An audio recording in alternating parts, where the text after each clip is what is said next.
Teología del Cuerpo, en su catequesis número 65, recibida por San Juan Pablo II el 18 de noviembre de 1981.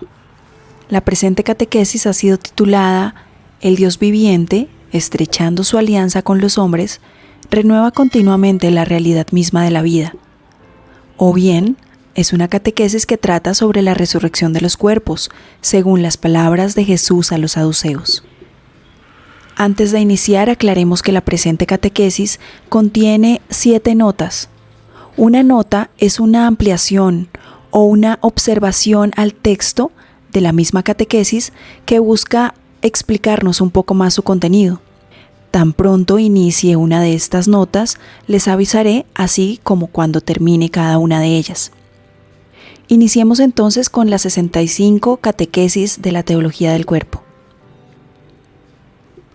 Estáis en un error, y ni conocéis las Escrituras ni el poder de Dios, dice en el Evangelio de San Mateo en su capítulo 22, 29. Y así dijo Cristo a los saduceos, los cuales, al rechazar la fe en la resurrección futura de los cuerpos, le habían expuesto el siguiente caso. Había entre nosotros 7 hermanos, y casado el primero, murió sin descendencia, y dejó la mujer a su hermano, según la ley mosádica del levirato. Igualmente murió el segundo y el tercero, hasta los 7. Después de todos murió la mujer, pues en la resurrección, ¿de cuál de estos 7 será la mujer? Mateo 22, 25, 28. Cristo replica a los saduceos afirmando al comienzo y al final de su respuesta que están en un gran error, no conociendo ni las Escrituras ni el poder de Dios. Confrontemos San Marcos, capítulo 12, versículo 24, y San Mateo, capítulo 22, versículo 29. Puesto que la conversación con los saduceos la refieren los 3 evangelios sinópticos, confrontemos entonces brevemente los relativos textos. La versión de Mateo, en su capítulo 22, del 24 al 30, aunque no haga referencia a la zarza, concuerda casi totalmente con la de Marcos, en su capítulo 12, versículos del 18 al 25. Las dos versiones contienen 2 elementos esenciales. Número 1, la enunciación sobre la resurrección futura de los cuerpos. Y número 2, la enunciación sobre el estado de los cuerpos de los hombres resucitados. Aquí leeremos la primera nota que nos dice que, aunque el Nuevo Testamento no conoce la expresión la resurrección de los cuerpos, que aparece por vez primera en San Clemente y en Justino, se utiliza la expresión resurrección de los muertos, entendiendo con ella al hombre en su integridad. Sin embargo, es posible hallar en muchos textos del Nuevo Testamento la fe en la inmortalidad del alma y su existencia incluso fuera del cuerpo, como por ejemplo en Lucas 23, 43, Filipenses 1, 23, 24, Segunda de Corintios 5, del 6 al 8. Regresando a la catequesis, nos damos cuenta cómo en estos 2 elementos se encuentran también en Lucas 20, del 27 al 36. Aquí la nota número 2, que nos dice que el texto de Lucas contiene algunos elementos nuevos en torno a los cuales se desarrolla la discusión de los exégetas. Continuemos. El primer elemento, concerniente a la resurrección futura de los cuerpos, está unido especialmente en Mateo y en Marcos, con las palabras dirigidas a los saduceos, según las cuales ellos no conocían ni las Escrituras ni el poder de Dios. Esta afirmación merece una atención particular porque precisamente en ella Cristo puntualiza las bases mismas de la fe en la resurrección, a la que había hecho referencia al responder a la cuestión planteada por los saduceos con el ejemplo concreto de la ley mosaica del levirato. Sin duda, los saduceos tratan la cuestión de la resurrección como un tipo de teoría o hipótesis susceptible de superación. Nuestra tercera nota en este punto nos dice que, como es sabido, en el judaísmo de aquel periodo no se formuló claramente una doctrina acerca de la resurrección. Existían solo las diversas teorías lanzadas por cada una de las escuelas. Los fariseos, que cultivaban la especulación teológica, desarrollaron fuertemente la doctrina sobre la resurrección, viendo alusiones a ella en todos los libros del Antiguo Testamento. Sin embargo, entendían la futura resurrección de modo terrestre y primitivo, preanunciando, por ejemplo, un enorme aumento de la recolección y de la fertilidad de la vida después de la resurrección. Por otro lado, los saduceos polemizaban contra esta concepción, partiendo de la premisa que el Pentateuco no habla de la escatología. Es necesario también tener presente que en el siglo I, el canon de los libros del Antiguo Testamento no estaba aún establecido. El caso presentado por los saduceos ataca directamente a la concepción farisaica de la resurrección. En efecto, los saduceos pensaban que Cristo era seguidor de ellos. La respuesta de Cristo corrige igualmente tanto a la concepción de los fariseos como a la de los saduceos. Recordemos que la catequesis nos venía diciendo que sin duda los saduceos tratan la cuestión de la resurrección como un tipo de teoría o de hipótesis susceptible de superación.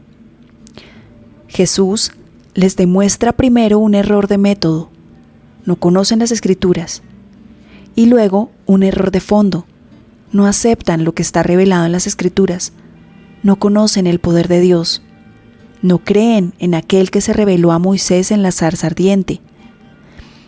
Se trata de una respuesta muy significativa y muy precisa. Cristo se encuentra aquí con hombres que se consideran expertos y competentes intérpretes de las Escrituras. A estos hombres, esto es, a los saduceos, les responde Jesús que el solo conocimiento literal de las Escrituras no basta. Efectivamente, la Escritura es, sobre todo, un medio para conocer el poder de Dios vivo, que se revela en ella a sí mismo, igual que se reveló a Moisés en la zarza. En esta revelación, Él se ha llamado a sí mismo el Dios de Abraham, el Dios de Isaac y de Jacob.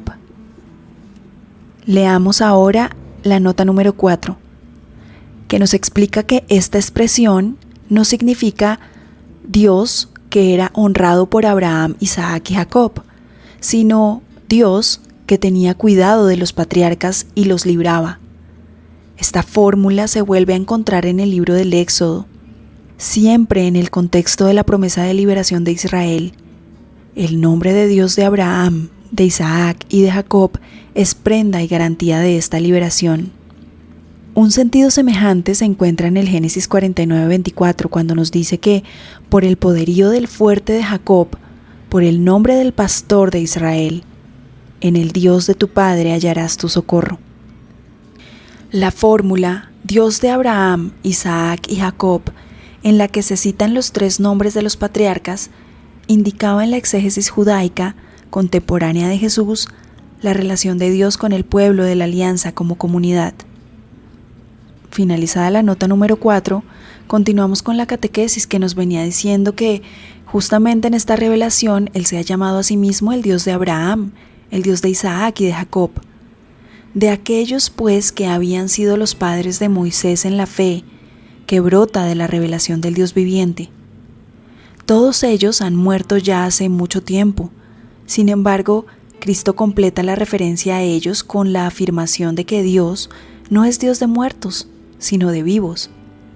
Esta afirmación clave, en la que Cristo interpreta las palabras dirigidas a Moisés desde la zarza ardiente, solo pueden ser comprendidas si se admite la realidad de una vida a la que la muerte no pone fin. Los padres de Moisés en la fe, Abraham, Isaac y Jacob, para Dios son personas vivientes.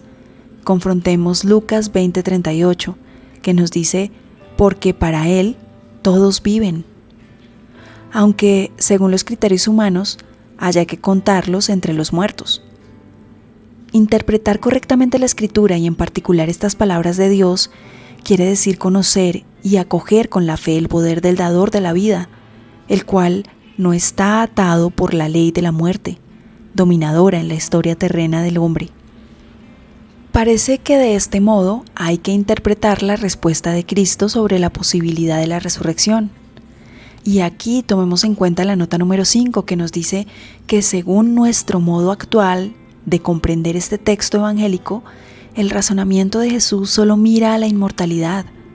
En efecto, si los patriarcas viven después de su muerte, ya ahora antes de la resurrección escatológica del cuerpo, entonces la constatación de Jesús mira a la inmortalidad del alma y no habla de la resurrección del cuerpo. Pero el razonamiento de Jesús fue dirigido a los saduceos que no conocían el dualismo del cuerpo y del alma, aceptando solo la bíblica unidad psicofísica del hombre, que es el cuerpo y el aliento de vida. Por esto, según ellos, el alma muere juntamente con el cuerpo. La afirmación de Jesús, según la cual los patriarcas viven, para los saduceos solo podía significar la resurrección con el cuerpo. Regresemos entonces a la catequesis, donde nos decían que parece que de este modo hay que interpretar la respuesta de Cristo sobre la posibilidad de la resurrección, dada a los saduceos, según la versión de los 3 sinópticos. Llegará el momento en que Cristo da la respuesta sobre esta materia, con la propia resurrección. Sin embargo, por ahora se remite al testimonio del Antiguo Testamento, demostrando cómo se descubre allí la verdad sobre la inmortalidad y sobre la resurrección. Es preciso hacerlo no deteniéndose solamente en el sonido de las palabras, sino remontándose también al poder de Dios, que se revela en estas palabras. La alusión a Abraham, Isaac y Jacob en aquella teofanía concedida a Moisés que leemos en el libro del Éxodo, capítulo 3 del 2 al 6, constituye un testimonio que Dios vivo da de aquellos que viven para Él, de aquellos que gracias a su poder tienen vida, aun cuando quedándose en las dimensiones de la historia sería preciso contarlos desde hace mucho tiempo entre los muertos. El significado pleno de este testimonio al que Jesús se refiere en su conversación con los saduceos se podría entender también siempre solo a la luz del Antiguo Testamento, del modo siguiente: aquel que es, aquel que vive y que es la vida, constituye la fuente inagotable de la existencia y de la vida, tal como se reveló al principio en el libro del Génesis, entre sus capítulos 1 y 3. Aunque a causa del pecado, la muerte corporal se haya convertido en la suerte del hombre. Y aquí retomemos la nota 6, que nos dice que no nos detenemos aquí sobre la concepción de la muerte en el sentido puramente veterotestamentario, sino que tomamos en consideración la antropología teológica en su conjunto. Continuemos.